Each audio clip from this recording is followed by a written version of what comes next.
Hey squad, Sykes here and welcome back to another Sea of Thieves tutorial video here on InstallationX. In this video I will be breaking down everything you need to know about the latest story adventure, the Shrouded Deep. So if you enjoy, please make sure you leave a like, head over to InstallationX and subscribe and hit the bell for notifications of more Sea of Thieves uploads.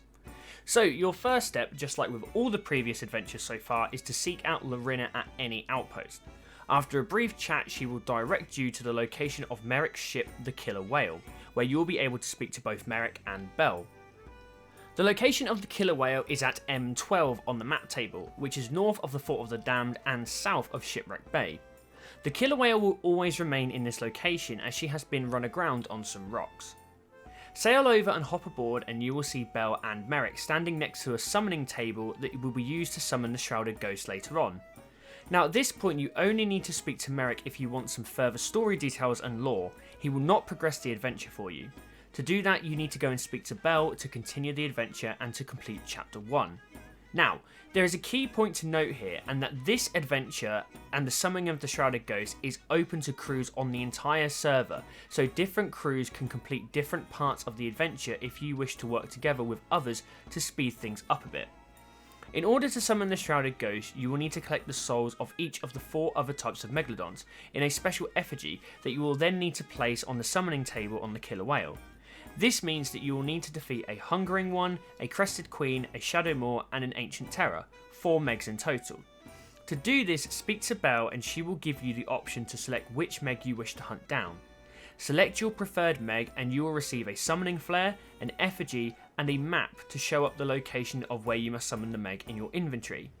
Each island will have a specific cannon for you to use the flare with to summon your Meg so the battle can begin. Now a reminder that you don't have to go after each Meg if you are working with other crews. You can share the workload between yourselves. However, you do need to place each Meg effigy with a collected soul on the summoning table to complete all the deeds for the adventure, so you may have to go back again. Also is that your Meg kills will not count towards commendations due to the fact that the adventure is on demand compared to random world event spawns. Another tip at this point is to make sure that when you are on your travels to and from islands to fight Megs is make sure that you stock up with plenty of cannonballs and wooden planks, as you will need these not just for the Meg battles but for an intense fight at the end of the adventure. More on that in a second. So where can you summon and fight each Meg?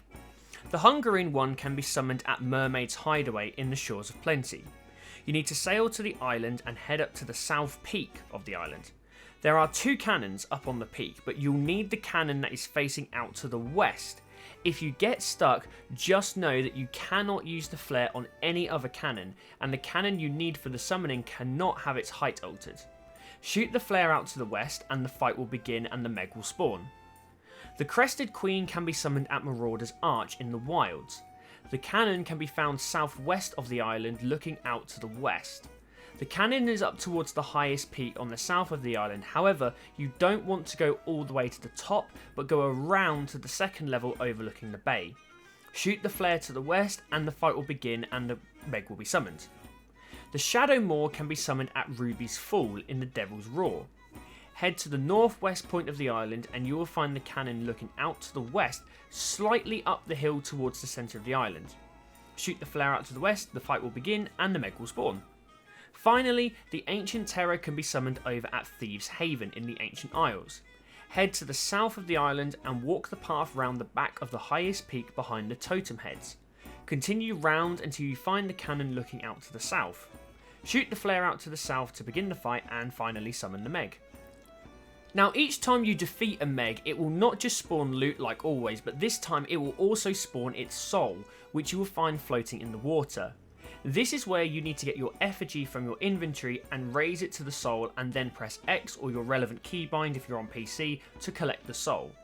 Once you have completed this, you will need to sail back to the Killer Whale at M12 and place the effigy on the table. Once you've got all 4 effigies for all the 4 Megs on the table, you can begin the summoning ritual. Now, a key point here is because the adventure is live for the entire server, you will need more than 1 crew of pirates to summon the Shrouded Ghost. You will need a minimum of 5 pirates to play the Summon the Megalodon shanty with any instrument. Make sure you get nice and close around the table and begin the shanty with any instrument of your choice. Play the shanty long enough and the summoning table will light up, releasing a pulse, and the Shrouded Ghost will arrive for the fight. Now, the reason why I suggested getting lots of cannonballs and planks earlier is because you will not only be fighting the Shrouded Ghost, you will also be fighting Flameheart's Ghost Fleet.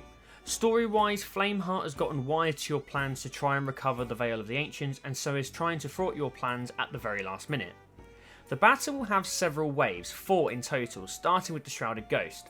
Then a second wave of ghost ships, a third wave with the Shrouded Ghost returning plus a captain ghost ship, and in the fourth and final wave you will be up against the whole fleet plus the Shrouded Ghost.